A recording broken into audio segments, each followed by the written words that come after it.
स्वागत है आपका सिटीजन वॉइस में। मैं हूं शब। अब वक्त हो चुका है दिन भर की तमाम खबरों पे नजर डालने का, तो आइए देखते हैं क्या है आज दिन भर की तमाम खबरों में। राहुल गांधी जी के ऊपर हमला करने की साजिश रची जा रही है। राहुल गांधी के खिलाफ एक बहुत बड़ी साजिश हो रही है। उनकी जान को खतरा है। उनके ऊपर हमले के बारे में कुछ लोग सोच रहे हैं। संजय राउत ने बीजेपी पर बड़ा आरोप लगाते हुए कहा है कि राहुल गांधी पर हमला करने की तैयारी की जा रही है, उनकी जान खतरे में है। उन्होंने पीएम मोदी पर भी आरोप लगाया है कि वो इसी साजिश का हिस्सा है। देखिए उन्होंने आगे और क्या कहा है। ये मैंने कहा था, लोगों ने हमसे सवाल पूछा था कि आप हवा में बात कर रहे हो। मैंने कहा था कि कुछ पॉलिटिकल पार्टीज और उनके संगठन रिकॉर्ड पे है, आप देखिए जाकर, राहुल गांधी जी के ऊपर हमला करने की साजिश रची जा रही है। विदेश की भूमि पर रची जा रही है और यहां हिंदुस्तान में उसका अमल होगा। अब 2 दिन से जो बातें सामने आई है, वो जो मैंने बात कही थी अगस्त के 1 तारीख को, उसको पुष्टि देने वाली ये बात है।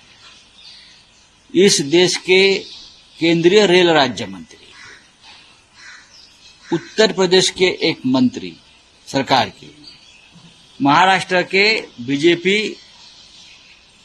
के जो अलायंस है उनके एक विधायक और भी कुछ लोग, सभी एक ही भाषा में बोल रहे हैं कि राहुल गांधी के ऊपर हमला करने। कोई कहता है कि उनकी जुबान काट के जो लेके आएगा उसको मैं 11 लाख दूंगा।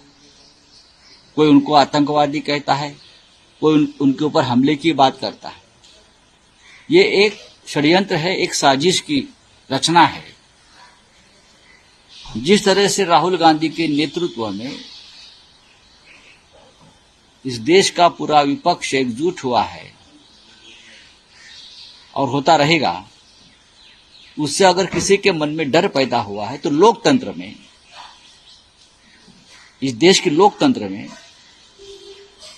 ये समस्या हल करने का ये मार्ग नहीं कि विपक्ष को जान से मारने की धमकी दी जाए। ये रशिया में होता है।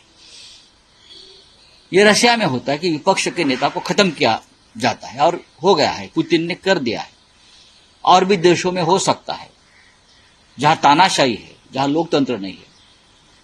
लेकिन हिंदुस्तान में अगर ये कहा गया है कि राहुल गांधी का हश्र भी, हाल भी उनके दादी जैसा या उनके पिताजी ऐसा करना चाहिए, कर देंगे, ये बात अगर इस देश के प्रधानमंत्री सुनते हैं और चुप बैठते हैं, इस देश के गृह मंत्री सुनते हैं और चुप बैठते हैं, मैं ये उसका मतलब ये समझता हूं कि ये साजिश का हिस्सा आप भी है, आप भी है। इसलिए हमें चिंता है, हम कंडेम करते हैं इस बात का। और खास करके ये 2 प्रमुख नेताओं की जो चुप्पी साधे उसके मामले में, लीडर ऑफ अपोजिशन है, उसका नेता प्रतिपक्ष है, जिसको कैबिनेट रैंक है, उसके खिलाफ आपके पार्टी के लोग धमकाते हैं, मारने की कोशिश करते हैं, बात करते हैं और आप चुप बैठते हो, यह हम बर्दाश्त नहीं कर सकते। आज भी देश में सिर्फ संविधान नहीं, लोकतंत्र नहीं, तो विपक्ष के जो हमारे जैसे नेता है, राहुल जी जैसे नेता है, उनको जान को खतरा है। आज महाविकास आघाडीची बैठक असल्याचं गणेश उत्सवानंतर और क्या है, लगातार जिस तरीके से राहुल गांधी को टारगेट किया जा रहा है, महाविकास आघाड़ी, मैंने कहा ना, अभी मैंने बात रखी ना मेरे सामने। महाविकास आघाड़ी की क्या भूमिका रहेगी? महाविकास आघाड़ी में शिवसेना है और मैंने ये बार बार कहा कि सबसे पहले बात मैंने उठाई थी 1 अगस्त को। यहां से ही मैं कहा था कि राहुल गांधी के खिलाफ एक बहुत बड़ी साजिश हो रही है। उनकी जान को खतरा है। उनके ऊपर हमले के बारे में कुछ लोग सोच रहे हैं, ये मैंने कहा था यहां। और आपने देखा होगा कि दिल्ली से लेकर लखनऊ तक और महाराष्ट्र तक ये सभी लोग उस भाषा में बोलने लगे हैं। इंदिरा गांधी जैसा आपका हाल कर देंगे या आपके पिताजी जैसा आपका हाल कर देंगे। यह अगर भाषा चल रही है इस देश में, लोकतंत्र में, और गृह मंत्री और देश के प्रधानमंत्री उसके ऊपर कोई एक्शन नहीं ले रहे, इसका मतलब यह है कि आप भी ये जो लोग बोलने वाले हैं उनके साथ। प्रधानमंत्री ने कहा है कि जब मैं गणेश चतुर्थी की पूजा में गया था तो जो कांग्रेस है और उनका जो इकोसिस्टम है जो सत्ता पे उठे उनको नहीं, ये प्रधानमंत्री जी झूठ बोल रहे हैं।